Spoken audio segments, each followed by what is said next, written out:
காணிக்கை அங்கீகரித்தார், காயினையும் அவன் காணிக்கையையும் அங்கீகரிக்கவில்லை. காயினை ஆண்டவர் அங்கீகரிக்காததுனால என்ன ஆகி போச்சு?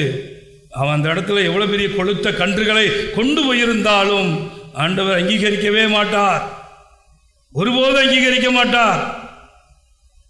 நம்மளை அங்கீகரிக்கணுமே, நம்மளை ஆண்டவர் ஏற்றுக்கொள்ளணுமே, நம்முடைய செயல்பாடு தேவனுக்கு பிரியமா இருக்கணுமே.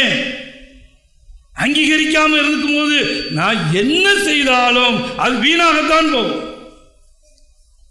என்ன செய்தாலும் அந்த வரங்கள்ல சொல்லும்போது என்ன சொல்றாரு? உன் சரீரங்களை சுட்டெரிக்க ஒப்பு கொடுத்தாலும் கூட என்னதில்லை அப்படிங்கிறாரு.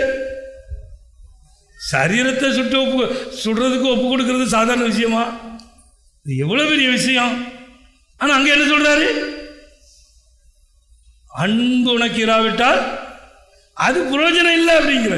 சரீரத்தை சுட்டரிக்க ஒப்பு கொடுக்கிறது கூட பிரயோஜனம் இல்லாமல் போற அளவுக்கு அது ஒரு பெரிய காரியமா ஆண்டவருக்கு தெரியல.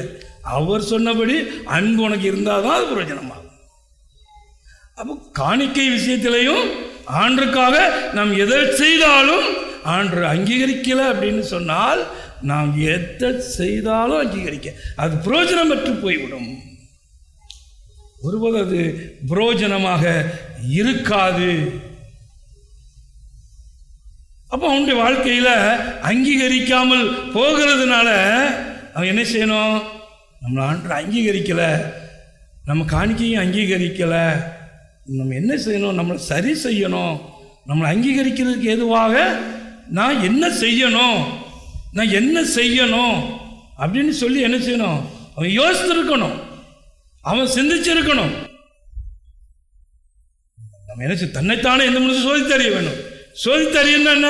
பழைய ஏற்பாட்டு காலங்களில் சோதித்தறியும் போது தன்னுடைய வஸ்திரங்களை கிழித்தார்கள், அவர்கள் சாம்பலிலே உட்கார்ந்தார்கள், அப்படிலாம் பழைய ஏற்பாட்டில் பார்க்குறோம்.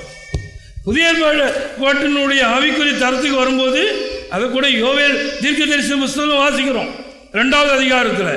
அங்கே என்ன செய்யப்பட வேண்டும்? வஸ்திரத்தை அல்ல, எதை கிழிக்க வேண்டும்? இருதயங்களை கிழிக்க வேண்டும்.